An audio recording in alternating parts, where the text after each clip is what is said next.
Hello, today we are going to discuss about advisory for COVID-19 contracted healthcare worker. I hope it is need of the hour as frontline various healthcare workers.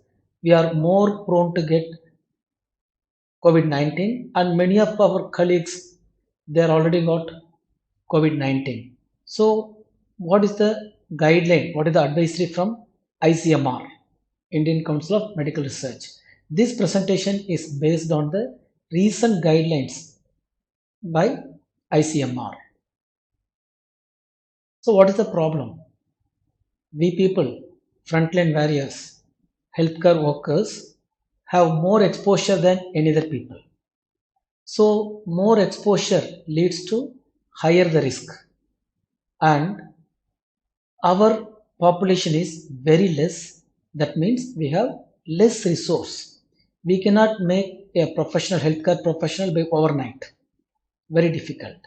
So what happens if the reduction of healthcare professionals due to COVID-19, which leads to massive collapse in health system? That is the magnitude of the problem. So what is the advisory? The WHO says wear PPE and always prevention is better than cure. There is no second thought. But nobody willingly going to contract the disease. It may be due to some accident or some other reason. So this presentation throw light on after contraction, what should we do for a healthcare worker?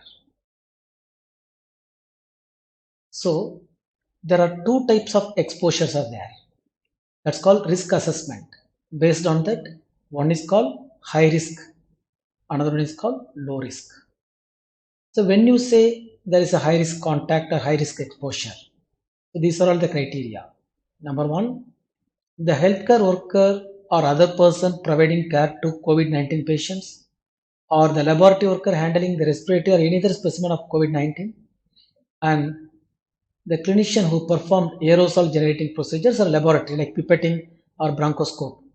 So when they are doing these kind of procedures, if they are not wearing the recommended PPE, or is there any breach in the PPE, for example low quality, or they don't know how to wear the PPT properly, then it is considered as high risk.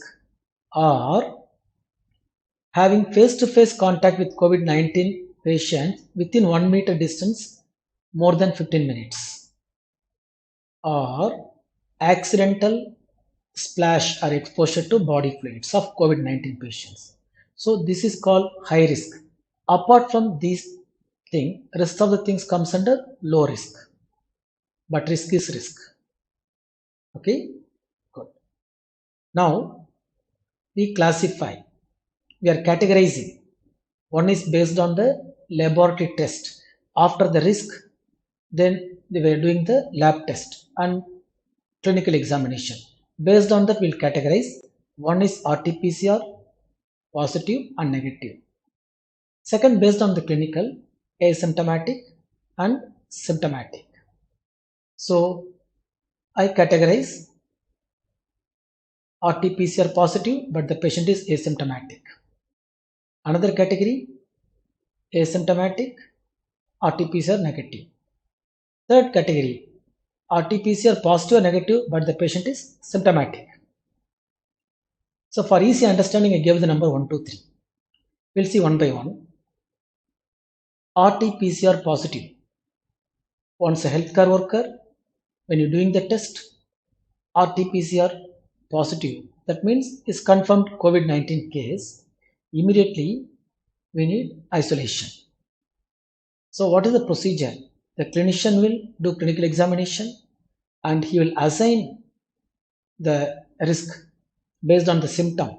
They say it is very mild, mild or pre-symptomatic or severe symptomatic. So based on the clinical, they classify.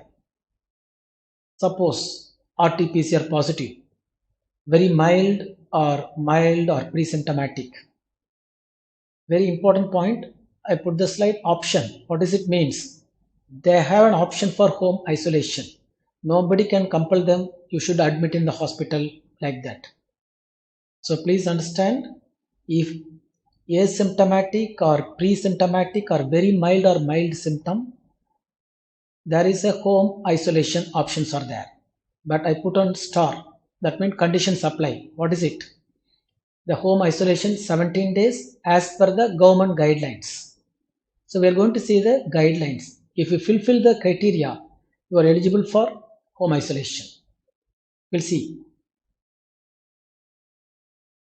Number one, the healthcare personnel who contracted COVID-19 should have a request facility at the residence for self-isolation. That means very simple. He must have a separate room with attached restroom, and rest of the family members for quarantining, and separate room with separate restroom. That's all. At least this much facility they should have. You should have a separate room with attached bathroom or restroom, and other family members separate room. Number two, very very important, he should have a caregiver for 24 into 7 basis. I gave mom classical example, spouse, or it may be caregiver on 27 into 7 basis. Number two, watch carefully. She is wearing a mobile phone. This is the hospital. In between, there is a link. That means there should be a communication link between the caregiver and the corresponding hospital. At any time, she can contact the hospital, or anytime the hospital should contact the caregiver. Number three, the caregiver and all close contacts should take hydroxychloroquine prophylaxis as per the protocol, and all should be get tested. These are all under physician's prescription. Next is very very important. He should download the government app called Arogya Setu, and always the Bluetooth should be on, and it will be very helpful app in time of isolation. Lot of informations are available. Next is number one, agree to monitor your health and regularly inform your health status to the district surveillance officer for further follow-up by the surveillance teams. So whenever the surveillance team comes, the district surveillance officer comes, we need to cooperate, we'll give full information to them. That's a very important point. And you should give an undertaking of self-isolation. That's called Annexure 1.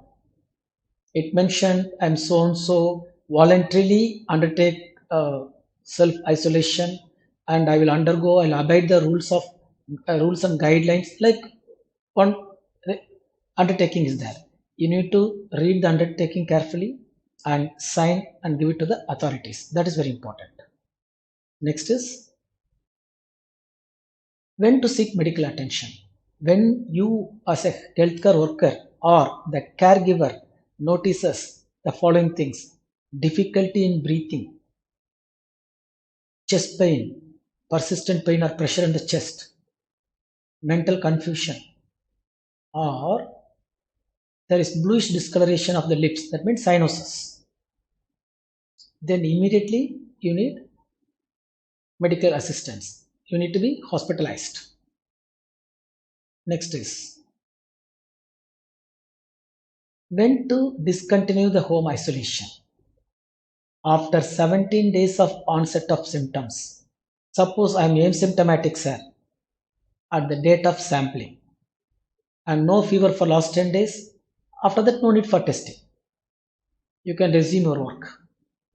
So this is for home isolation. So if you are symptomatic, 17 days of onset of symptom, last 10 days there should not be any fever, and if asymptomatic, it starts from the date of sampling. Because of the date of sampling, RT-PCR become positive, the count starts. Next category, suppose if somebody says, I'm not having a typical house which is having 2 rooms, 2 restrooms, small house. So those kind of conditions, if the home isolation is not feasible or not possible, admissions in COVID care center. There is a designated COVID or dedicated COVID care center is there. He need to be admitted there. Next category, symptomatic, irrespective of RT-PCR positive or negative. Symptomatic, there are two types. One is moderate, another one is severe. Because mild means he can go for home isolation. In case of moderate, where there is need of oxygen, he should be admitted in dedicated COVID healthcare or corona care center. In case of severe, he need to be admitted or managed in a dedicated corona hospital, COVID hospital. So this is the protocol. Next is PCR negative and is asymptomatic. We consider him as non-COVID and he should be managed in a non-COVID area as per the clinical diagnosis, and resuming work will be decided by the treating physician based on the clinical diagnosis and based on the medical certification. He can resume the work until developing the symptoms or RT-PCR positive. He will be considered as non-COVID. Next is the discharge policy. Home quarantine, no problem, 17 days. See here the magic number 17. Suppose in case of symptoms, we'll see. Once it got confirmed by RT-PCR, we are classifying, he become RT-PCR positive means corona patient. So it is applicable to all. We'll divide into three: mild, very mild, pre-symptomatic, or moderate or severe. In case of very mild or pre-symptomatic, discharge after 10 days of symptom of onset, especially no fever for last 3 days. So day 8, day 9, day 10 or day 7, 8, 9. If there is no fever last 3 days, if there is no fever, he will be discharged. And no need to repeat RT-PCR. So 10 days. I'll come back. I told the magic number 17. I'll tell. Next is in case of moderate, we are classifying into two. One is fever resolved within 3 days and oxygen saturation maintained without support. Another category, symptoms not resolved and demand of oxygen therapy continuous. So category 1, fever resolved, oxygen demand is not needed, then he will be discharged after 10 days of the symptoms of onset. There should be absence of fever and resolution of breathlessness, no oxygen needed, no oxygen requirement. For this patient, no need of RT-PCR. Come to another category, symptoms not resolved but he demand oxygen. Discharge only after resolution of clinical symptoms. There is no day when his completely clinical symptoms are resolved and his ability to maintain the oxygen saturation for consecutive 3 days. Then he will be discharged. For him also there is no need for do RT-PCR. Where there is severe, then discharge only after complete resolution, complete clinical improvement, clinical recovery, and we should do an RT-PCR after complete resolution of symptoms. We can do RT-PCR. Only severe only we need to do repeat RT-PCR. Yes, I'll come back. So either mild or moderate, 10 days. If he needs oxygen supply, it may be increased. But after that, we are advising him at the time of discharge to isolate yourself in the home and self-monitor for another 7 days, total 17 days. If directly go to home isolation, 17 days. If you admitted after 10 days, if you discharged, so you need to go for home isolation and you monitor yourself for at least 7 days. So total 17 days comes. So this is the discharge policy. Next is the take-home message about advisory on isolation or management regarding the healthcare worker who had contracted COVID-19 is: number 1, protect yourself with PPE. That is the first and foremost. Second, there is a home isolation option available. So if somebody comes and says, no, you are COVID positive, you come to hospital, I'm from corporation, I'm from so and so, you can tell ICMR guideline is there, I'm a healthcare worker, I know the guideline, and I am mild or moderate, like that clinician have the certificate. Based on that, you can go for home isolation. And please follow the guidelines for home isolation. Don't take anything as granted. We should not be the root cause of spreading of infection to our own family members. And see the hierarchy: home isolation, mild problem, corona care center or health corona dedicated corona health center, and if severe problem, dedicated corona hospital. And after discharge, based on the clinical condition, you are completely discharged, clinical symptoms, based on the clinical condition and clinician's advice, duties may be assigned by your authorities. Again, you can post it in corona or you can post it non-corona. It should be decided by the authorities. Hope this small presentation throw a light on healthcare worker who contracted COVID-19. Thank you very much, and this is my mail ID. Any doubts or comments or feedback, most welcome. Thanks again.